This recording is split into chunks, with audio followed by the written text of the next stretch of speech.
Hi friends, మన భారతదేశంలో parliamentary పరిపాలన విధానంలో కీలకమైనటువంటి సభ, ముఖ్యమైనటువంటి సభ అయినటువంటి లోక్సభ గురించి మనము ఈ వీడియోలో చర్చించుకుంటా ఉన్నాం.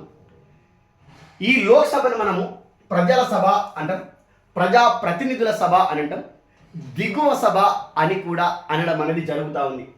మరి ఈ లోక్సభకు నువ్వు పోటీ చేయాలంటే భారతీయ పౌరుడై ఉండాలా, 25 సంవత్సరాల వయసు నిండిన వాడివై ఉండాలా, ఎలాంటి ప్రభుత్వ ఉద్యోగాలలో ఉండకుండా ఉండాలి, అంటే లాభదాయకమైనటువంటి పదవుల్లో ఉండకుండా ఉండాలి, తర్వాత నేర చరిత్ర అనేటటువంటిది లేకుండా ఉండాల్సిందే.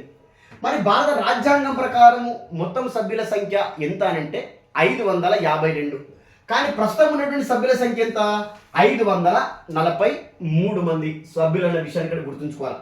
ప్రజల చేత ప్రత్యక్షంగా ఎన్నుకోవడం అనేది జరుగుతూ ఉంటుంది కాబట్టి దీన్ని ప్రజాప్రతినిధుల సభ అని అనడం అనేది జరుగుతూ ఉంటుంది.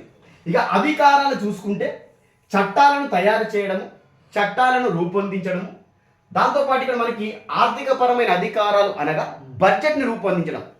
పార్లమెంటులో కేవలము లోక్సభలో మాత్రమే ఈ బడ్జెట్ని రూపొందించడం అనేది జరుగుతూ ఉంటుంది. అంటే రాజ్యసభ కంటే ఎక్కువ అధికారాలు ఈ బడ్జెట్ పైన లోక్సభకు ఉంటాయన్న విషయాన్ని గుర్తుంచుకోండి. మరి ఇక్కడ మనకి కొన్ని రకాల విషయాలు ఉంటాయి. ప్రభుత్వం పైన నియంత్రణ అంటే విశ్వాస తీర్మానము, అవిశ్వాస తీర్మానం అనేవి ఎక్కడ ప్రవేశపెడతారంటే లోక్సభలో ప్రవేశపెడతారు. విశ్వాస తీర్మానం అనేది ఒకవేళ కోల్పోతే వాళ్ళు పదవులని కోల్పోవాల్సినటువంటి అవసరం అనేది వస్తూ ఉంది అన్నట్టు.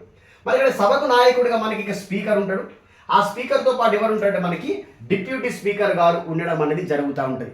ఈ విధంగా ప్రజాస్వామ్య పరిపాలన విధానంలోను, పార్లమెంటరీ పరిపాలన విధానంలో ఈ సభ కీలకమైనటువంటి పాత్రను పోషించడం అనేది జరుగుతూ ఉంది.